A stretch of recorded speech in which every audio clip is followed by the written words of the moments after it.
When we talk about environmental management, we're also talking about how the environment affects the business itself. Knowing the regulations is one thing, but actually implementing them and then seeing gains from them is a completely different thing. Waste is really just resources in the wrong place. Most island nations do struggle with waste management. Concepts like the circular economy is not only sticking with Europe and Asia, but it's actually going into these smaller states too and looking how the society can benefit. Because I really do think that in our day and age, there's only two places where innovation is really happening, and that's in tech and sustainability. That is Richard Tyson, entrepreneur, speaker, and seasoned environmental professional and founder of Ecosystems, based in Bangkok, Thailand. Richard is an environmental consultant who is helping industrial businesses to implement management strategies to increase efficiency, avoid disruptions, understand regulations, and lower their environmental impact, all while promoting sustainability. Growing up in the Cayman Islands, he has gathered rich knowledge over the course of his career across 3 continents around environmental issues such as waste management, international sustainability certifications, and circular economy. My name is Peter Marcus Bach, and this is the Grand Challenges Podcast, a show about inspiring individuals who are stepping up to tackle the global challenges that our world is facing in their own unique ways. We reflect on the many out-of-the-box ways our guests have navigated the complexity and intricacies of our environment at the cutting edges of science, engineering, technology, and design. On today's show, Richard and I dive into the challenges that small island developing nations are facing and how circular economy is evolving waste and resource management. We trace this journey from the Caribbean to Southeast Asia and discuss tactics and strategies for businesses to improve their sustainability, not only by understanding their own resource cycles, but also by embracing certifications for systematically safeguarding corporate image and as a vehicle for learning and understanding. Visit tgcpodcast.show for detailed information and show notes on this episode. Thank you for joining us today, and please enjoy the show.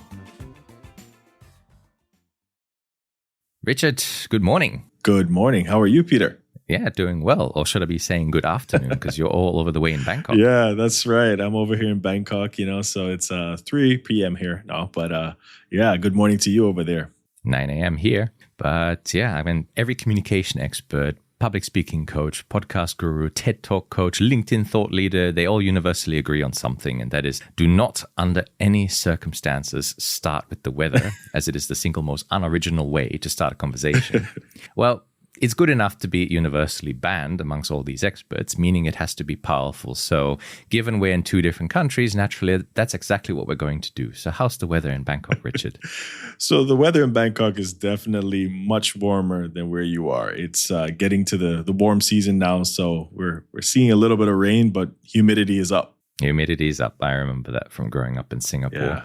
And yeah, we got to meet face to face back in December. It was nice being back in Asia for a short trip. Yeah. Had a lot of lovely exchanges, and yeah, that's led to this now as well. So looking forward to discussing what you've been up to and yeah, hearing a lot more about some of the insights that you have, which intrigue me as well. Absolutely, me as well. But I guess other than, Bangkok, and I've sort of referred to that, I've lived in Asia, I've lived in Australia, and now I'm in Europe, so 3 continents. Apparently it's the same for you. Yeah. So tell me, where have you lived all your life, and what's it like living in 3 different continents? Maybe we share similar experiences. Sure. So I was born actually in Miami, Florida, so in the United States, but I was raised in the Cayman Islands. So my mother is from the Cayman Islands. My father is American. So I lived in the Cayman Islands for much of my younger life, but we were back and forth until I went to university in the States. So I went to North Carolina, the University of North Carolina, before returning back to the Cayman Islands and then going off to the UK. So I did that. So Europe. Yep. Europe as well. So I spent a year in Europe. And then after everything, I moved to Bangkok, Thailand. So that's where I am now. America, Europe, Asia. So 3 from that side. That's right. Do you share similar experiences with culture shock and trying to get used to the system, different pacing of life? What are some of the key insights there? Well, to be honest with you, I'm an avid traveler. I've been traveling from I was very young. And one of my main passions, I would say, is travel, right? So the culture shock is there, but being from a small island anywhere, we're only somewhere between 70,000 to 80,000 people. Anywhere I go, I'm kind of like a little fish in a big pond. So I adapt quite quickly, and I love new cultures. And I guess it opens your mind as well. Traveling as a young age, you sort of feel it's a bit easier to get used to a new continent. I certainly feel that way. 100%. And one of the things that was super interesting about my childhood too is that I never really graduated until around middle school. So we were always kind of back and forth from the United States to the Cayman Islands and different places. So, I kind of got used to making new friends and that sort of thing as well. So I think that has helped me with relocating. Yeah. Yeah. I guess the only challenge is keeping in touch with all those friends once you're halfway across the world. Yes, for sure. Although technology makes it easier. Yeah, absolutely. It does. Definitely.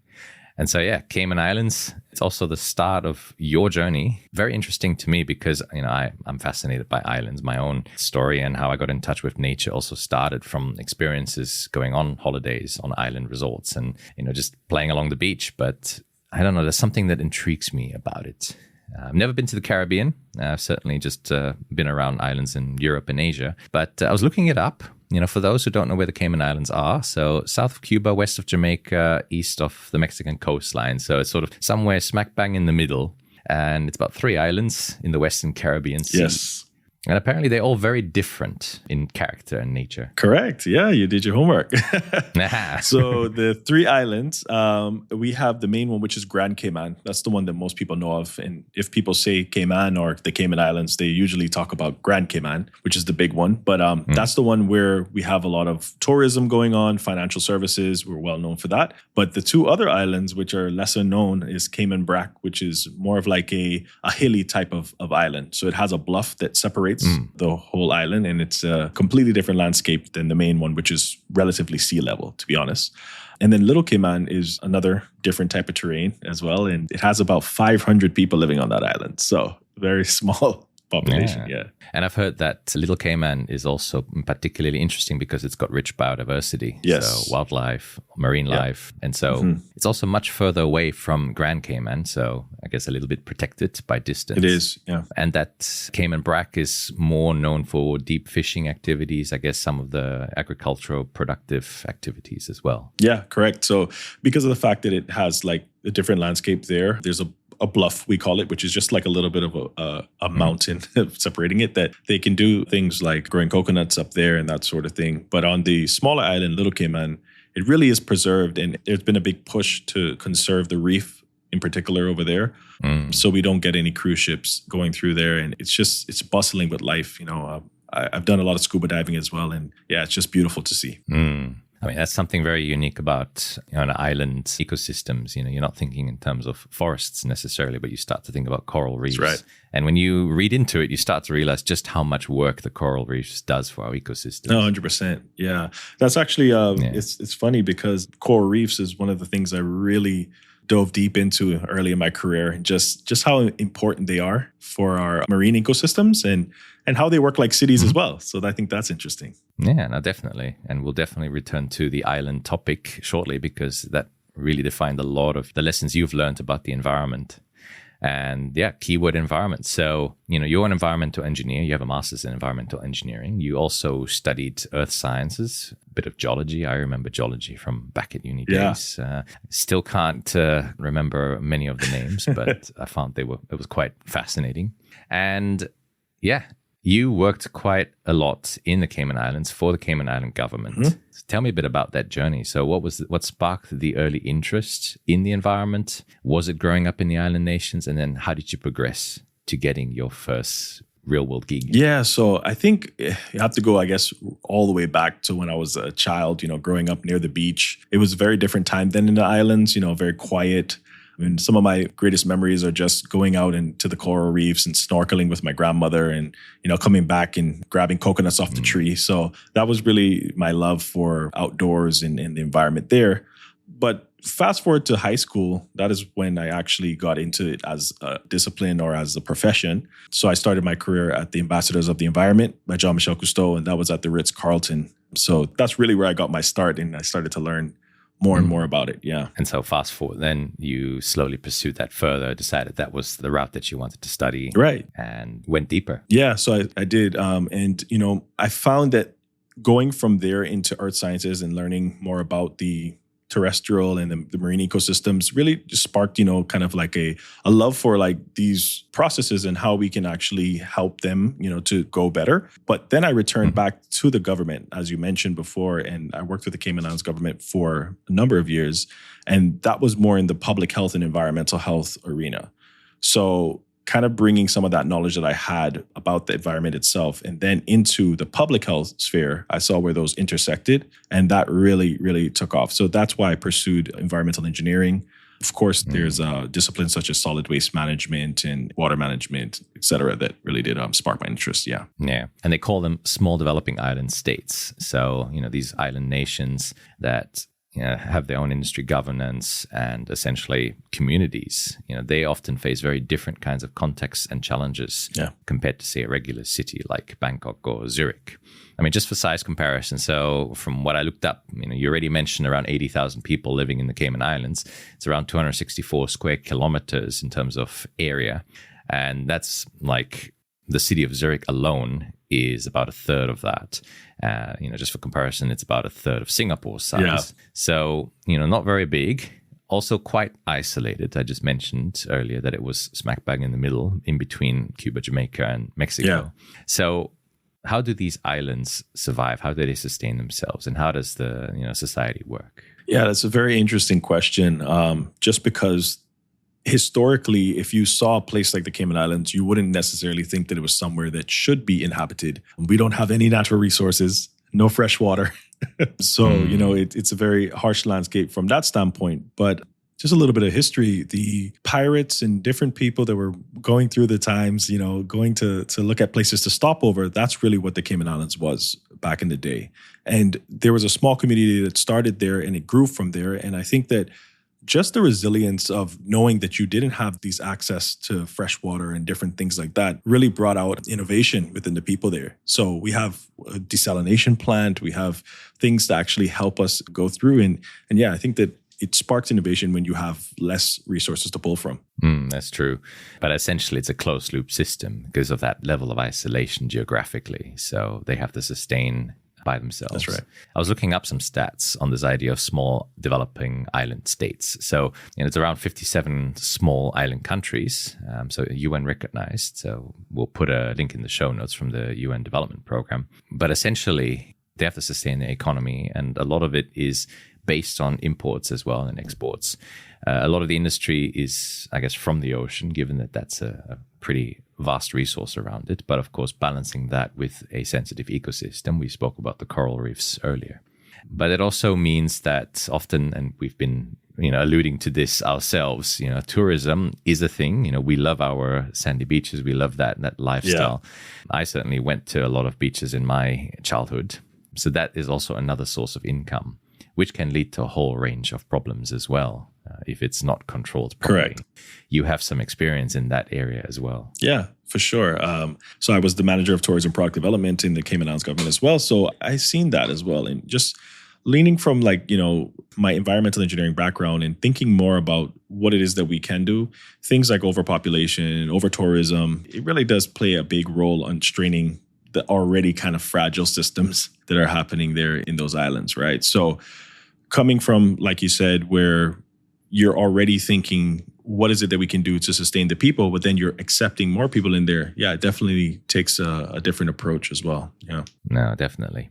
So I think we're sort of painting a picture of what life is like on these islands and how the economy and how the system is working. But what I guess would be the most challenging aspects for these islands. From the UNDP, we know that also if a disaster strikes, often these islands are more vulnerable to the impacts of climate change. And if there's a storm surge or any other kind of disaster, then that statistically, from what they've assessed, can often amount to around 18% of the island's GDP. Yeah. So it's quite a big amount. But I guess in your eyes, what would be the most challenging aspect environmentally on these island nations? Yeah, I mean, there's a lot, right? There's a lot that goes into these island nations. And I think that just having the balance is one of the things that's difficult there, right? And knowing what is it that you want to focus on. Because, of course, the government is looking at how to sustain the economy, how to sustain the people, jobs, and that sort of thing. But at the same time, you have your issues such as waste management, right? Water management, that sort of thing. So it's definitely a balancing act. But in a closed loop system, definitely you have to consider how things are coming in and where they're going to go. So I would say that waste management is one of the biggest ones I've seen that needs to be addressed there. However, there's so many, right? Yeah. I mean, when you mentioned, closed loop system and waste management, to me that does present a challenge itself, because I guess what does the island do with its waste? I mean, how is it normally managed? I'm not the waste management expert, so you tell me. Yeah, I mean, historically, most of these islands are going to landfill them, right? And that either be a controlled landfill or not a controlled one. Some are open dump sites. I spent a lot of time working in open dumps and closing down those sites and how that process goes. But it's super important in an island context to deal with it. But there's been a push. There's been a big push to deal with that more. And I love the fact that, concepts like the circular economy is not only sticking with Europe and Asia, but it's actually going into these smaller states too and looking how the society can benefit. It almost feels like these are concepts that definitely small island nations should be looking at, because, we've already used the term closed loop. Right. And for that, we need to find ways to try and ensure that you don't end up with more sequential management styles, be it waste, be it water, be it anything. Absolutely. No, I think that's you spot on right there, because of the fact that you're a closed loop system, all of these things can work together holistically. And that's kind of like my thought process with it. If we treat the island itself like an ecosystem, then you kind of see these interconnected parts working. But I believe that waste management, as you've mentioned, has been a pretty challenging aspect for the Cayman Islands. Yeah, correct. That's right. Yeah. And I think like most, I can't speak for the whole Caribbean, but I can say most island nations do struggle with waste management, because you also have to think about the investment that goes into doing things such as waste energy and actually, handling the waste in a way that's scalable. So yeah, I think that's a challenge for sure. I mean, I've read reports of other, cities exporting their waste elsewhere to be processed. And we've certainly had this on the show before where we were talking about food waste. This was episode 47 with Wei Shan Chen. So listeners, if you're curious about, I guess, trying to, close the loop, I mean, that's one example. Yeah. But certainly for an island nations, you can't just bring in barges and boats on a daily basis. And certainly, the landfills that are on site, are there plans to, once they close them, to rehabilitate the land?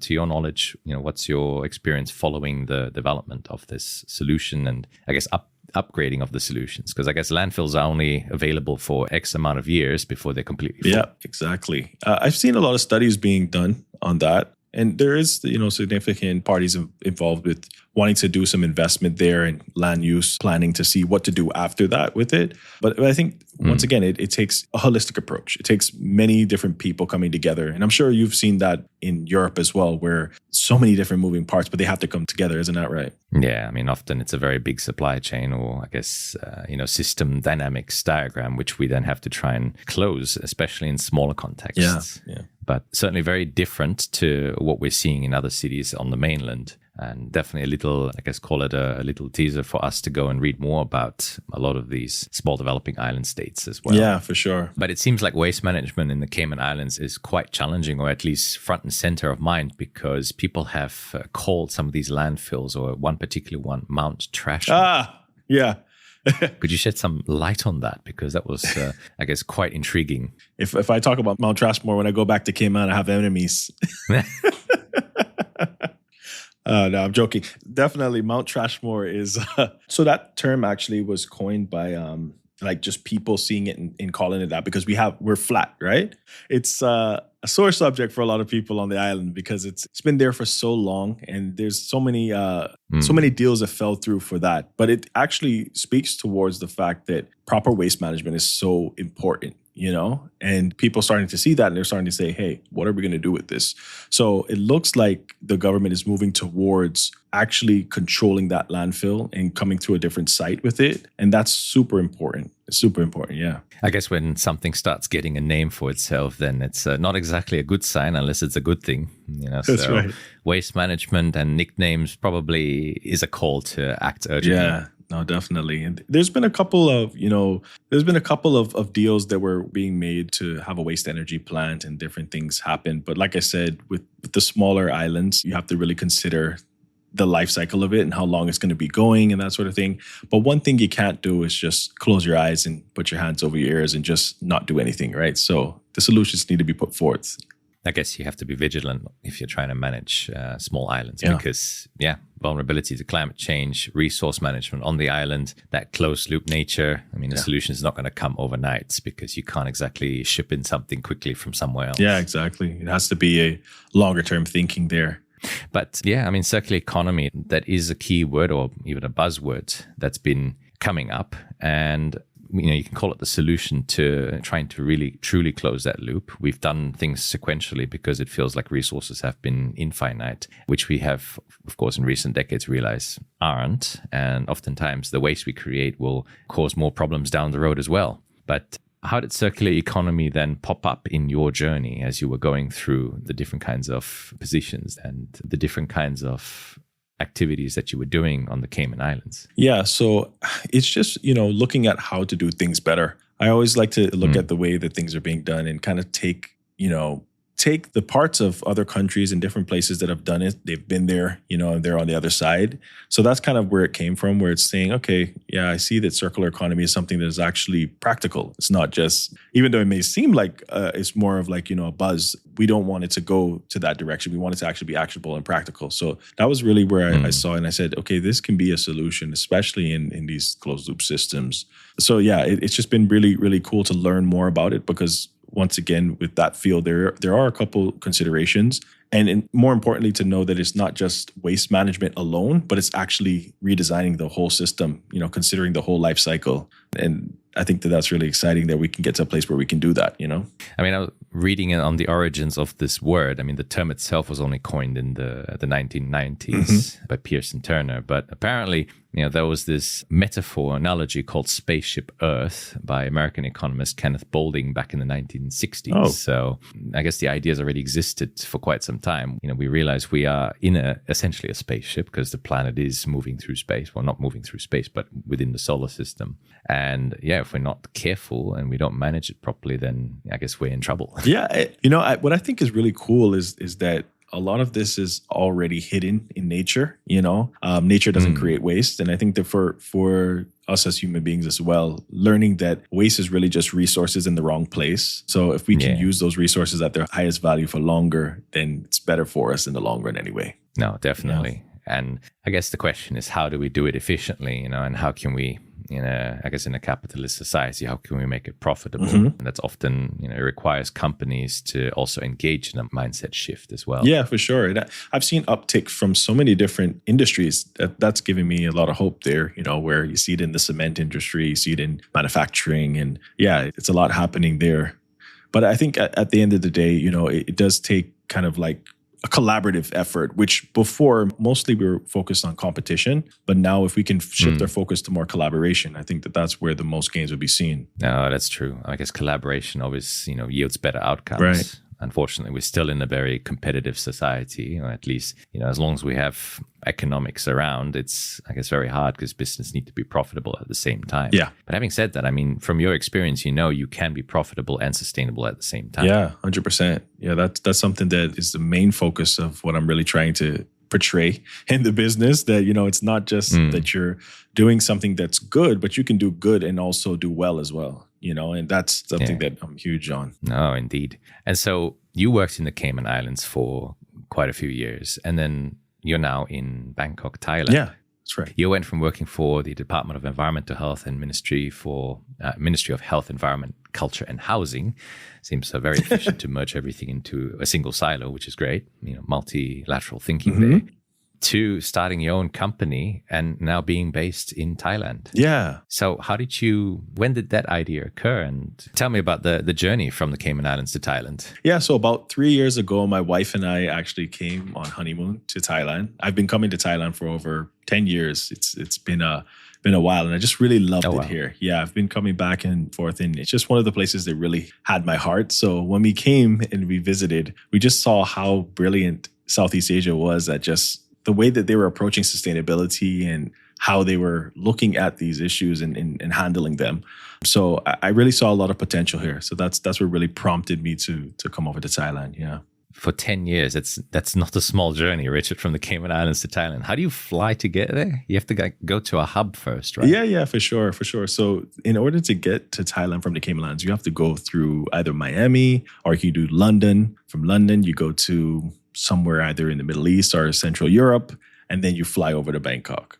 Yeah. So all in all, it's about a 30-hour journey. So there's no Pacific route? There probably is a Pacific route. I would think that there probably is. I guess it's a bit more pricey and longer. Yeah, I think so. And we didn't have straight flights to LAX until recently. So Miami has always been the place that people really fly into. Wow. If you find a place that captures your heart, you will do anything to go there many times. I love that. Yeah, that's right. That's so true. Yeah. Mm-hmm. And so Thailand and Southeast Asia enthralled you.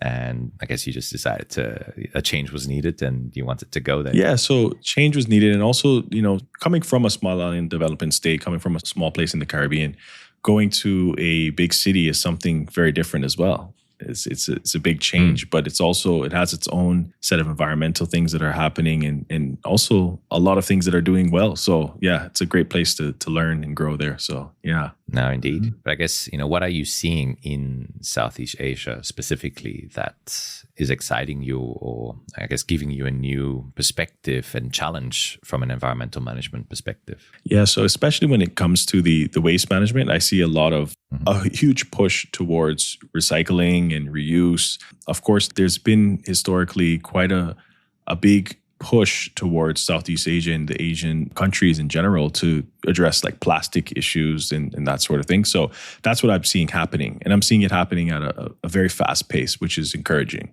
So that was something that was really good for me to see. Yeah. And you coming from Malaysia, I'm sure you've probably seen the changes as well. Yeah. I mean, living in Singapore and Malaysia, I've seen that they've been quite active as well. I mean, Singapore, growing up there, the water management challenge has been front and center. Yeah.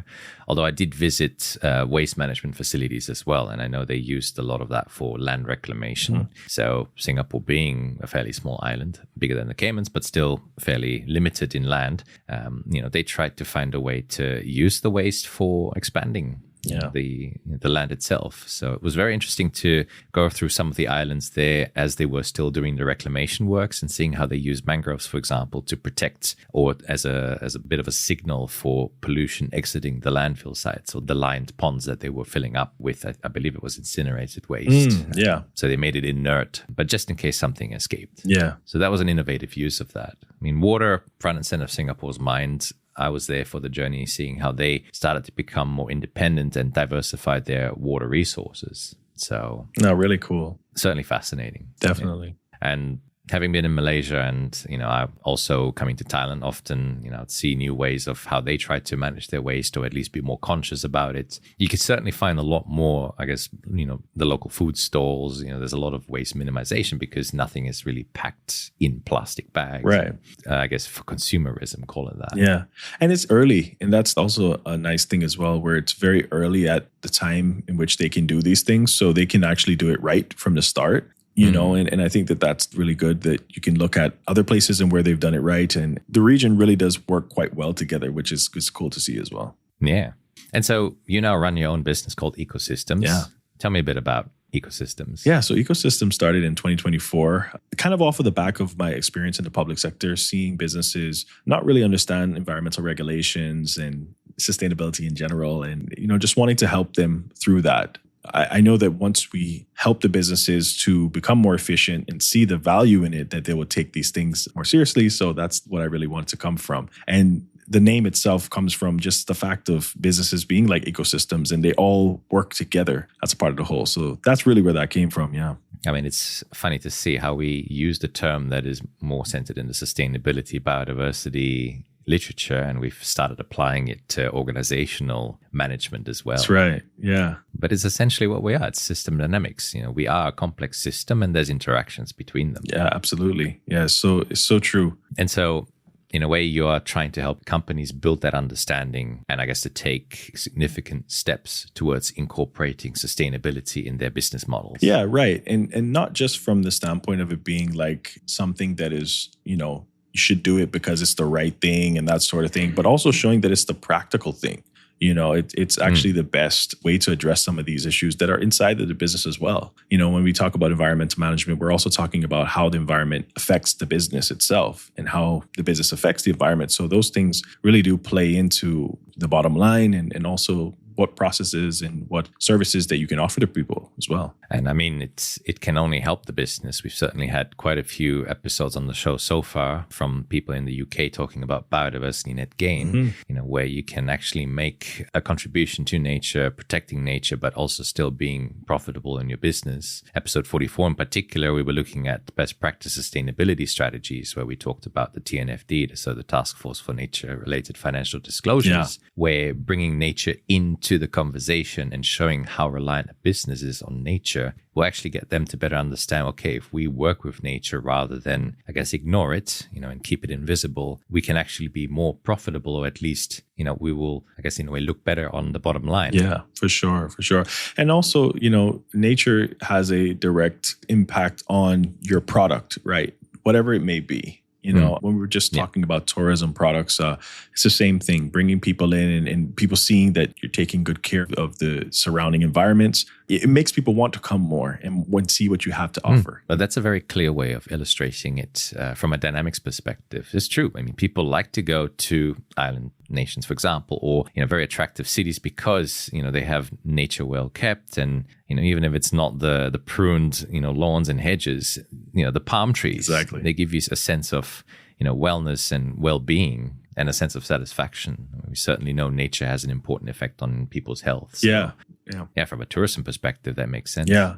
And you see it in cities as well, right? There's a lot of green spaces happening too. I'm sure from your research, you see the positive impact on that as well. And I've seen that push as well here. Yeah. Green roofs and all that as well. Yeah. I mean, I was reflecting on Bangkok December last year. I definitely was walking to a convention center. I was there for a congress, and every day I would see that this is very big park near the convention center, and it's just looking out on the sprawling park with a lot of the water features makes you feel a lot more at ease in a bustling city. Yeah. I mean, Bangkok is heavily dense and lots of traffic, so anyone who's been there can relate. For sure.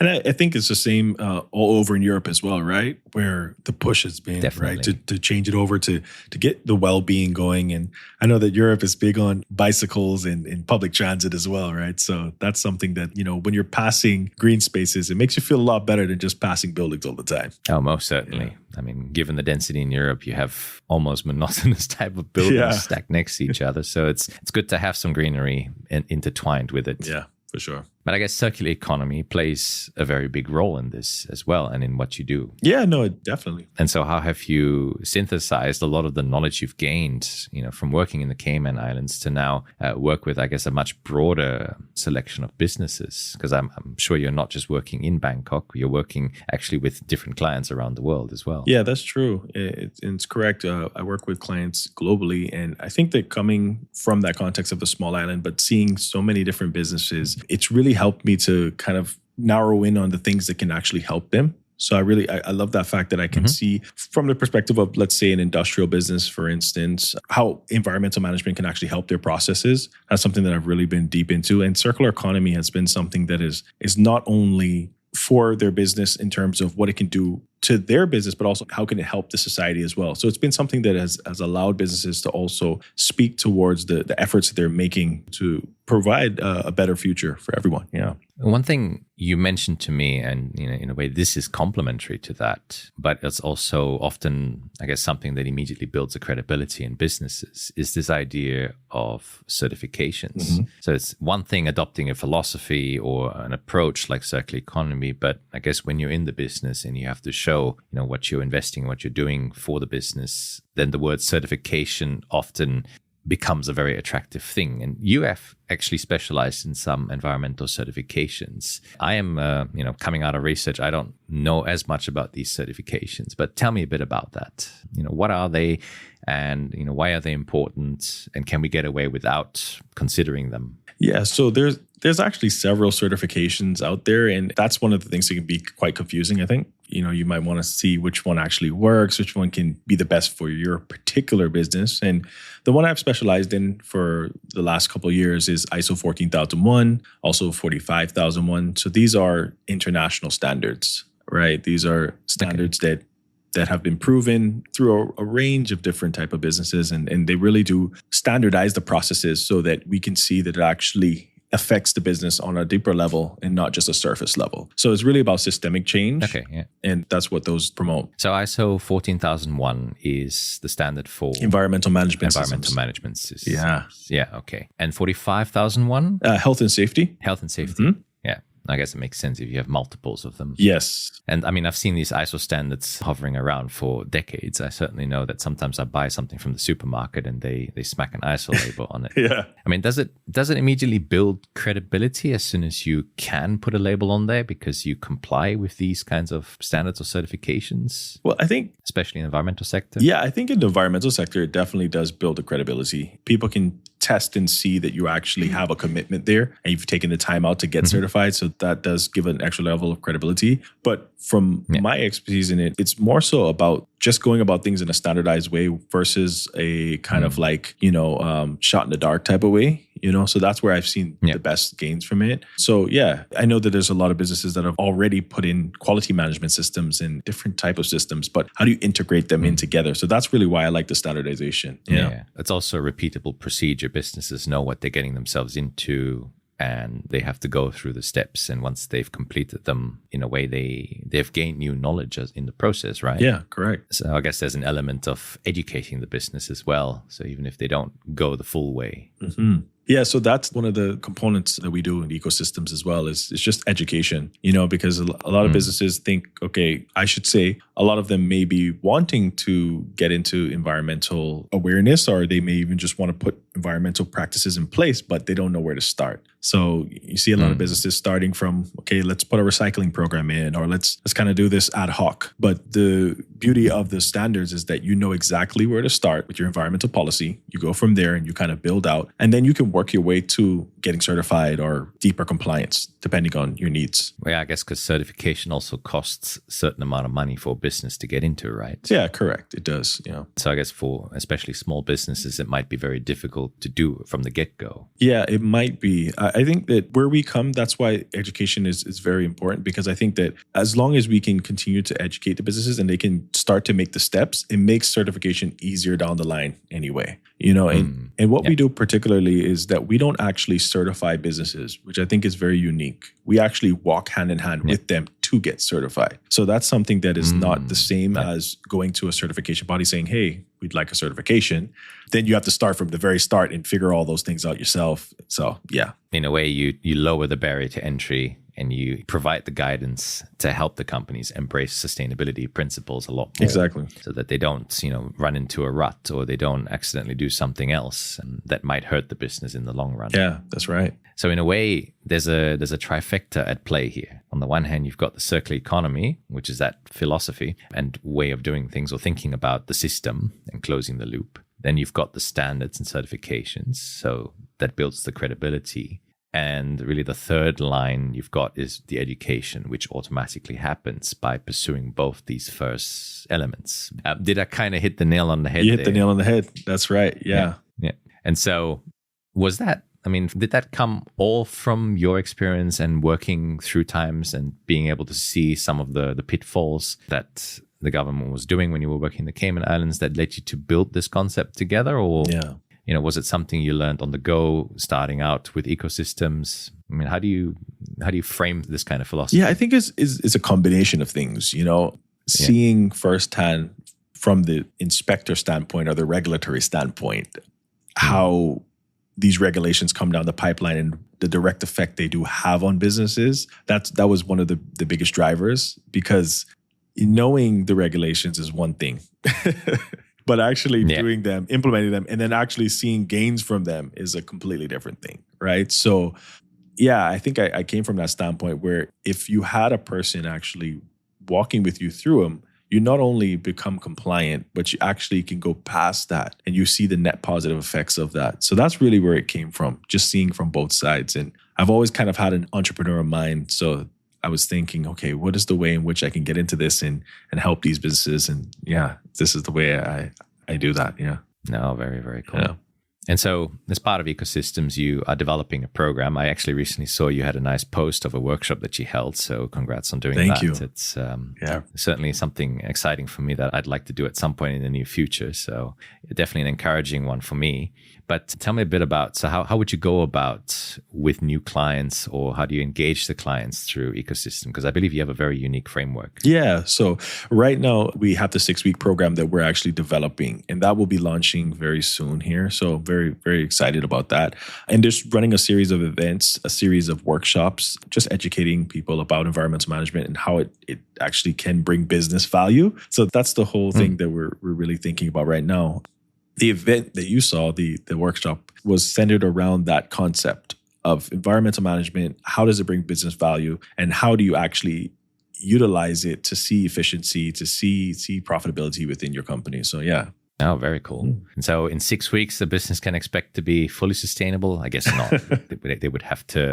They will learn the tools that they need to then start implementing within their current business structures. Right? Yeah, correct. So in 6 weeks, you learn almost all it takes in order for you to get on your way with environmental management and become sustainable. So it's really like a booster to get you off the ground. Yeah. And we dive into topics such as ISO 14001. What is that? How that actually plays into your overall operations, some of the benefits of it, some of the challenges you may expect, because we have to be honest that, there will be challenges with whatever we're undertaking, but the benefits far outweigh the challenges. So that's something that's exciting for us. Shifting the mindset from a short-term to a long-term thinking as well. Right. Knowing that the benefits will come and they'll be long-lasting. Yes. So true. And then also the fact that we have the data now to back that, right? We have the data to back that companies that have used sustainable strategies have seen the gains. We talk about companies like Unilever and IKEA, right? We can see where they're actually seeing gains from all their sustainable strategies that they're putting in place. Okay. So how is it that the businesses can do this? And that's something that we will unlock in those programs. And so how does it feel starting your own business after being in the environmental sector for so long? Yeah, if you know what, it's a journey. Right. Entrepreneurship is a journey. And I think it's interesting because you get to meet so many different people that are on the same journey with you. And it's lovely to do that. I think that it's a challenge, but it's also something that's worthwhile. So it's been a lot of fun learning. I mean, I'm sure also from yourself with your business, that you can reach roadblocks, but then, figuring them out is where you find the best joy, right? Oh, yeah. I mean, the fastest way to learn is in the deep end. Hence why I asked the question. I wanted to see if there's any particular tips from your side. But yeah, it's a journey. Sometimes you feel like you have no idea what you're doing. I mean, you worked more in the practical side of things. I've been in research for quite some time. So business knowledge and I guess practical knowledge, it's a bit harder from my end to grasp, but I'm slowly getting there. Yeah, for sure. I mean, it's just all about how you approach it in the mindset. I think that's been key for me, because if you approach it just as a technician, as the person who is doing the thing, then, you slowly figure out that you need more of a broader and a more strategic mindset for it. So that's what has really done for me, helped on that aspect. And I really just love helping, to be honest with you. I love helping businesses break through some of these barriers they may think, especially when it comes to the environment, it comes to sustainability. It's like we're at this place where we actually have the data to back what we're doing, right? So that's the brilliant thing about it. I mean, the world is becoming more data-driven, and thankfully we're measuring a lot of things. Yeah. So with that data, we can start to provide the quantitative evidence that I think businesses need to be confident about these decisions and the investments that they make. I certainly see that in my field, in the nature-based solution space as well. So I guess it's a matter of relaying that message. So the education aspect, and to relaying that quite effectively or more effectively than we have today. Yeah, and I'm sure you also can speak to the fact of when you're putting out academic papers and that sort of thing, not every business may read that. So how do you condense that? That's true. Yeah, down to easily accessible material that people can get, right? No, I totally agree. I mean, sometimes, it's highly technical, it's highly specific. And so, many businesses will look at it and say, there's a pretty picture here, maybe we can use that. But most of the paper they won't read. Mm-hmm. And yeah, it's real. The onus is on the researcher to then try and make it actionable. And I think, academia has tried to do that. The publishing industry has tried to get people to do graphical abstracts, highlights of the papers. Yeah.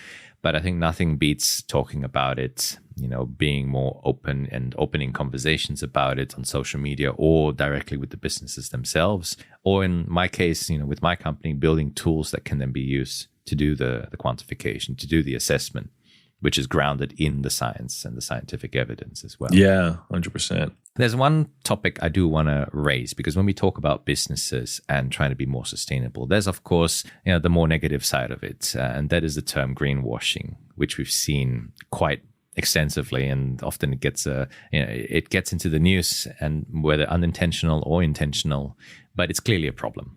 But in a way, what you're doing is you're trying to create more clarity. You're trying to create more system and structure in how businesses can go about becoming more sustainable.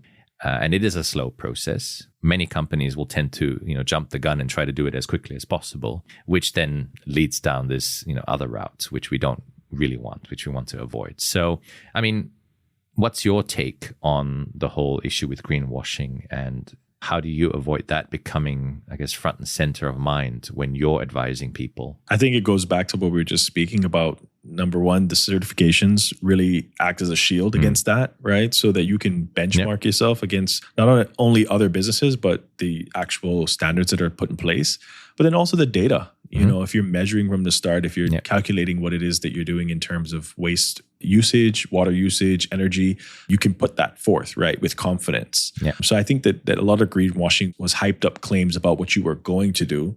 Now we're going more to of what you're actually doing. So if you can show that, that's brilliant, I guess it comes down to marketing versus evidence. Yes. And marketing with real evidence at the end of the day. Yeah. And the companies that are going to win in the future are going to be the ones that actually are transparent, but they're actually doing the things they say they're doing. Yeah. I guess that makes sense at the end of the day. And, greenwashing only lasts so long. Companies that do that actively, and unfortunately, in many cases intentionally as well, will lose out in the long run. I agree. Because people will start to see through it as well. Yeah, for sure. The reputational damage that comes from greenwashing or just making claims that you can't back up anyway is far, far greater than anything. So I think that to shield against that, having some standards or just having a person that can walk you through some of these things, some of these regulations that are coming down the pipeline, how you can understand them. I think that that's hugely beneficial for companies. No, definitely.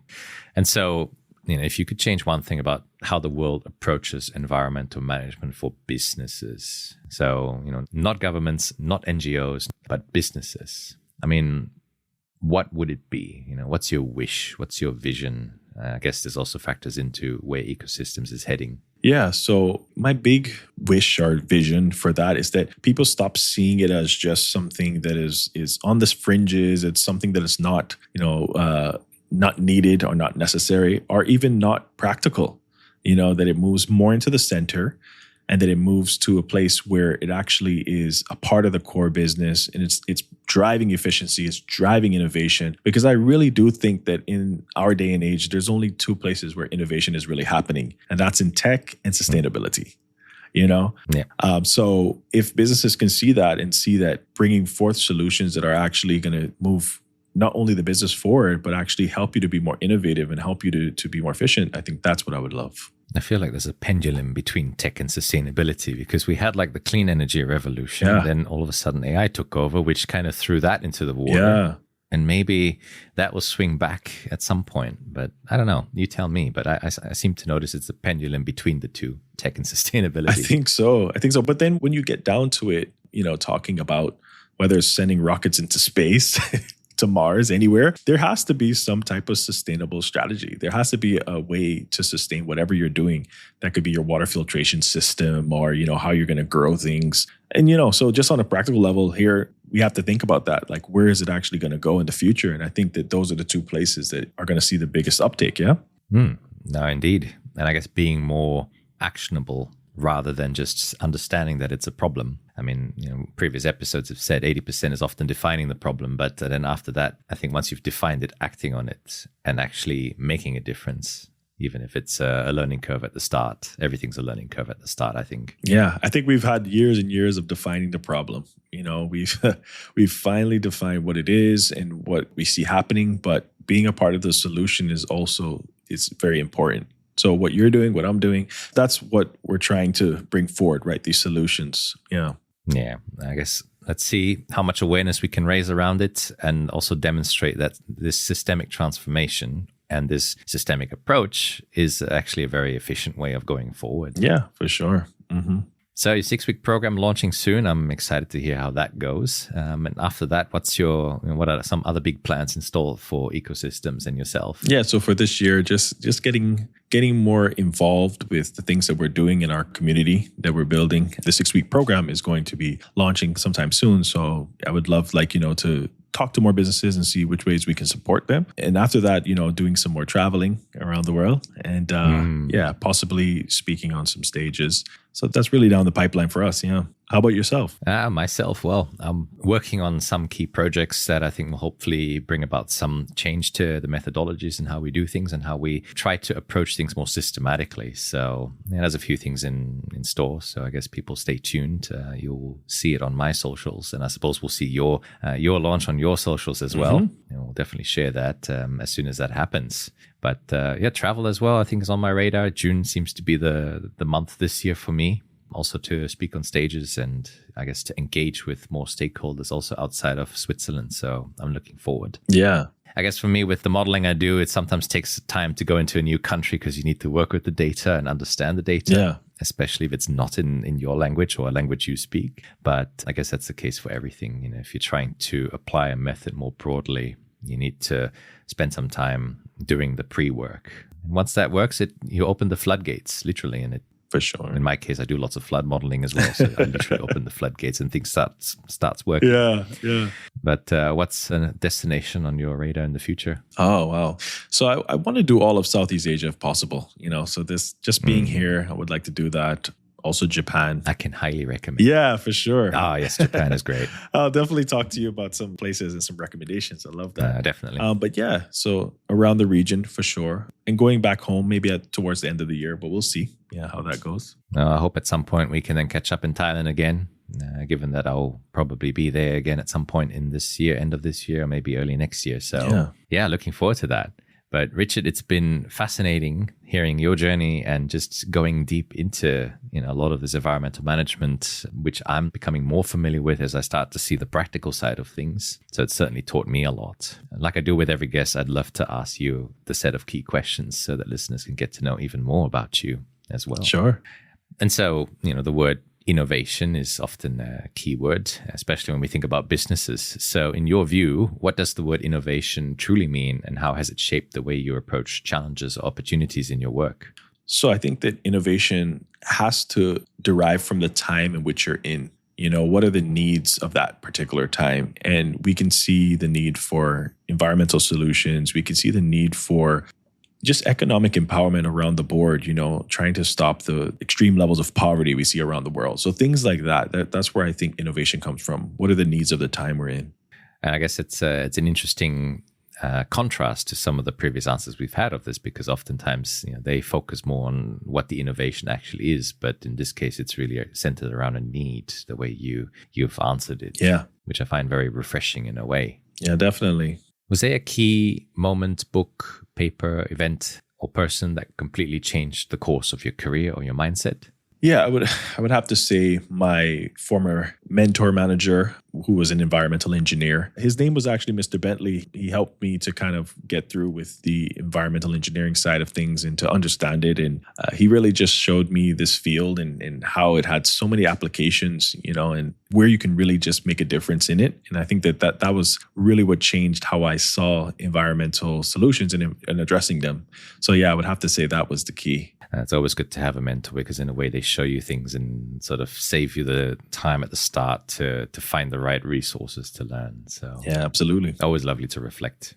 And so time management is often a challenge. When you think businesses as well have to manage environmental aspects alongside the core business, and we are entrepreneurs, so we have to do lots of time management ourselves. So what tips and strategies can you offer in terms of time management? How do you maintain a balance between your professional and personal time? Also travel, I guess. Yeah. Since you love traveling. For sure. I think time management, it goes down to prioritization, making sure that you're doing things that are important and not just super urgent, because we're very good at getting the urgent things done, and they can sometimes overlap, but seeing those things that are important in your business and they're actually going to move it forward is super important. It's one of the main things that keeps you focused as well. I like to say also not getting distracted by the shiny object syndrome, you know? Yeah. That's me. I'm guilty of that. So just really laying out those things that you know are actually going to push forward whatever vision you have for the company or for what you're doing, and you just stay super laser focused on them. Of course, there are going to be times when you get off of that and you might be going down a little rabbit hole, but being able to recognize that and come back to the center is important. And, balancing out that recreational time. And I really like studying people in the past who were very efficient and very influential in, and seeing how they manage their time. And so seeing people like Henry Ford, for instance, and how they manage their time, that helps me a lot. Do you study them by reading their biographies, or do you research them on the internet, or do you watch documentaries? Yeah, documentaries, biographies. Also just kind of whatever papers they might have written are left behind. So W. Edward Demings, who is basically the father of quality, and he came up with what is known as kind of the short cycle or the Deming cycle, the plan, do, check, act cycle, which is pretty much embedded in all of the ISO standards. Yeah, he was huge on quality and just left some really big pointers on how to achieve quality. Yeah. So plan, do, check, act. Easy to remember. Yeah, it is. Deming. Yeah. I'll have to look him up as well. For sure. Yeah, I guess prioritization, something that becomes even more important nowadays because, we have too many distractions in our world and we need to be able to shut them out and really focus. Yeah, I agree. Great tips. What is your favorite childhood memory? It's a difficult one. I have so many amazing childhood memories. But I mentioned being near the beach as a young kid. That was definitely a great one. And touring around different islands with my mom, my siblings, that was also nice. So going to different islands, seeing different cultures and, people that are so close to you, but you may not even get to see all the time. So seeing that was also amazing. I guess eye-opening and also just very neat being a kid. Yeah, for sure.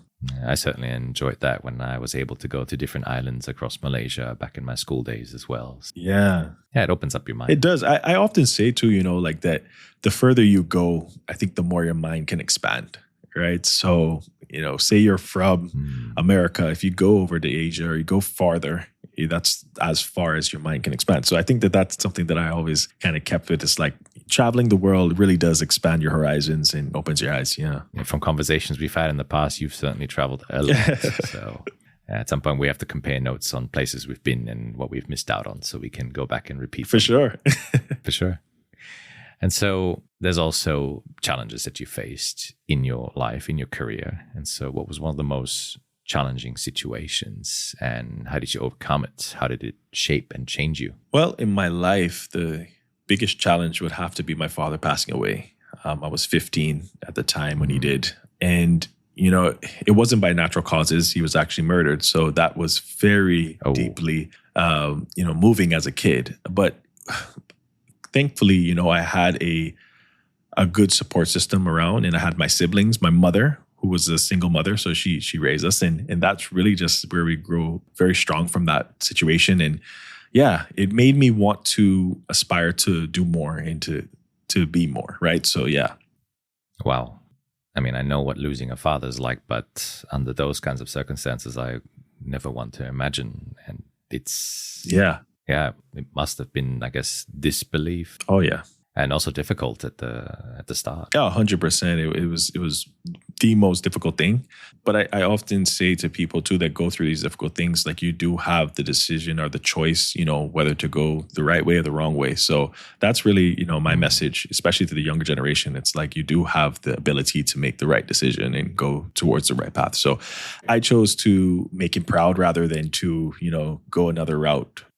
And look where you are. I mean, running your own business and really trying to make a big dent in the world. Thank you. Changing the world. And I guess we're using that term as well because we're both in the same Startup Accelerator course. Shout out to Dent Global. Yeah, correct. Yeah. Thanks for what you've taught us so far. That's right. But you certainly are making a dent and with a real mission. But thanks for sharing that. I mean, that's, it's not an easy thing to overcome. And I guess over time, I certainly feel that it throws you in the, in the washing machine of identity crisis and identity building over time. Yeah. And I guess is it something you also felt over the years? Yeah, 100%. I think that the imposter syndrome too, we talk a lot about that nowadays, especially as entrepreneurs, because when we're facing the unknown, right, it really can make us feel frightened and almost stifled sometimes. But, getting past that is where you really do see the breakthroughs. That's where you really do see the best things happen. So, yes, there'll be uncertainty. Yes, there'll be things that you don't know. But on the other side of that is amazing things that could happen for you, right? So, yeah. No, definitely. But it's also a very, I guess, noisy path, because there's a lot of noise. There's a lot of, nowadays even more, there's a lot of slop, for lack of a better word, that's also being thrown as we walk this path. And I guess we have to, keep clear of that and steer straight ahead towards our actual goal. Yeah, I agree. It's super important to steer towards that goal and to not get derailed. And to also expect that there will be things that will try to derail your path, right? And, nothing worth having comes easy, right? Yeah. So knowing that fact, it's been very motivating for me, actually. When I got my master's, I didn't think I could get it. And I was like, wow, okay. When I was able to travel to different places, I didn't think I could do it. Did it? Oh, okay. So the business is just pretty much that as well, where I'm pursuing this because I know that it's important, but I know it can help so many people. It helps the businesses themselves to understand where they can make a positive impact in the world. So, yeah. Ah, fantastic. And yeah, I wish you all the best, and I'm looking forward to being on similar paths and to always comparing notes, because I think, you don't walk it alone, and there are many entrepreneurs out there. So I think learning from each other is one of the most powerful things we can also do. So I agree. I'm definitely glad that I've met you through the program and that we were able to catch up face to face as well. I agree. Thailand back in December. Yeah, for sure. And you've offered lots of valuable gems of advice and wisdom to, young entrepreneurs, young environmental experts starting out. But I guess what other advice can you offer? Well, one piece of advice that I could offer, especially getting into the environmental field, is that there's a ton of problems out in the world. We know that. But, focusing on the problems, it doesn't actually help the solutions. So focus on what problem you'd like to solve. Right. And that's something that I think is key for people getting into this field in particular, because it is also a difficult one as well. And you have to be focused on what it is that you want to achieve. And I often think about the fact that it's so broad as well, right? Sustainability is like a big umbrella, and many people use it in different contexts. But like when you actually say, okay, I'm in this arena of sustainability and this is what I do, that's where you can really make the biggest impact there. So yeah, that's my advice. Fantastic. And yeah, as you said, it's a big umbrella. So there's still plenty of room here. And I think the more people we have with a genuine mission trying to make a difference, the more we'll be able to then progress, I guess, and progress sustainably. Yeah. Yeah. It only takes, a short venture into a particular focus and you'll start to see the interconnections. And I think there's plenty of space for collaboration as well. Yeah. So, well, that's one of the things I love, to be honest, Peter, is that this field in general we recognize the need for collaboration. You can't do it on your own. No, you can't. And if you really want to achieve something that is lasting, you need to collaborate with people. You need to be able to work with people. Some people that may not agree, some people that are in different backgrounds, some people that don't see things the same, but they want the same goal. So that's important. Yeah, it's so true. And so, Richard, as we are nearing the end of the episode, the existential question that all my guests always tend to have a bit of a struggle with, but they like as well at the end, is what would you most like to be remembered for? Yeah, that's the existential one for sure. Because I myself don't necessarily want to be remembered for anything in particular. I think that what we do is actually, we're all trying to figure out what it is that we were here for, right? What are we here for on a deeper existential level? And I think if I could be known for anything, is helping other people, serving other people. Right. And that's pretty much it. So for me, that's the most important thing. Fantastic. Where can people find you if they want to get in touch? Yeah, if you want to get in touch with me, I'm Richard C. Tyson on all platforms. Pretty active, LinkedIn, Facebook, also Insta. And I'm also starting my own YouTube channel.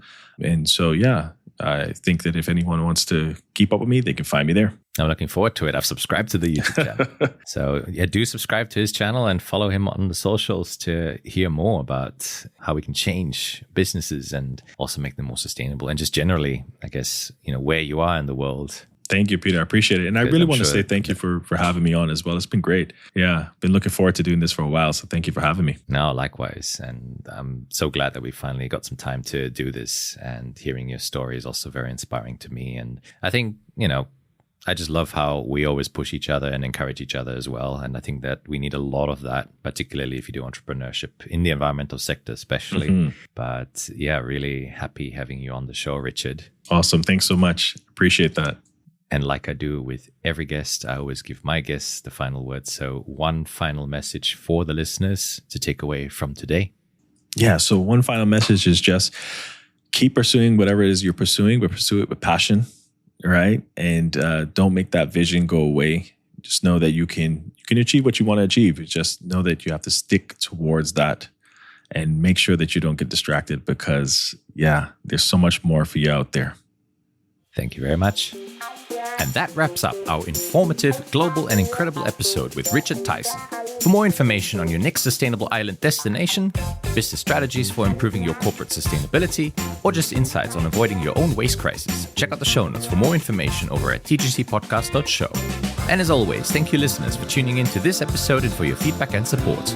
If you are enjoying the show, I would be incredibly grateful if you could share this podcast with your family, friends, colleagues, and even fellow environmental managers. Follow this podcast on Spotify, Apple Music, and other podcast channels to stay up to date with the latest releases, or be part of the conversation on Instagram at TGC Podcast Official or our LinkedIn group. If you're curious about me or my work in general, you can also check out my website or social media.